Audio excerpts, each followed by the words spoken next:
రైతులకు రుణమాఫీ చేసిన తెలంగాణ రాష్ట్ర ముఖ్యమంత్రి రేవంత్ రెడ్డికి రుణపడి ఉంటామని యువ నాయకుడు దిలీప్ తెలియజేశారు. వేణవంక మండలం బ్రాహ్మణపల్లె గ్రామానికి చెందిన యువ నాయకుడు వేణవంక దిలీప్ మాట్లాడుతూ ముఖ్యమంత్రి రేవంత్ రెడ్డి రుణమాఫీ చేస్తానని చెప్పాడు. అదేవిధంగా రుణమాఫీ 4 దఫాల్లో రుణమాఫీ చేయడం జరిగింది. రైతు బంధు, రైతు భరోసా కూడా వేస్తానని చెప్పారు. అదేవిధంగా వేయడం జరుగుతుందని దిలీప్ అన్నారు. రేవంత్ రెడ్డికి ప్రత్యేక ధన్యవాదాలు తెలిపారు. కాంగ్రెస్ ప్రభుత్వం ఇచ్చిన మాట మేరకు దశల వారీగా రుణమాఫీ చేయడంతో పాటు అనేక సంక్షేమ పథకాలను అమలు చేస్తూ రైతులను ఆదుకుంటుందని పేర్కొన్నారు. ఈ కాంగ్రెస్ ప్రభుత్వానికి మేము కృతజ్ఞతలు తెలుపుకుంటున్నాం. ముఖ్యమంత్రి రేవంత్ రెడ్డి గారు 2 లక్షల రుణమాఫీ చేస్తా అని 2 లక్షల రుణమాఫీ చేయడం జరిగింది. అలాగే రైతు బంధుపై కూడా మొన్న ఒక స్పష్టత ఇచ్చారు.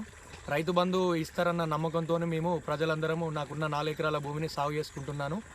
ఈ సంక్రాంతి పండుగలోపు ఎలాగైతే ఇచ్చిన మాట ప్రకారము రైతులకు రుణమాఫీ 2 లక్షల రుణమాఫీ చేశారో అదేవిధంగా రైతు బంధు వేసి రైతుల ముఖంలో ఒక చిరునవ్వును చూస్తారు అని మేము కలలు కంటున్నాం.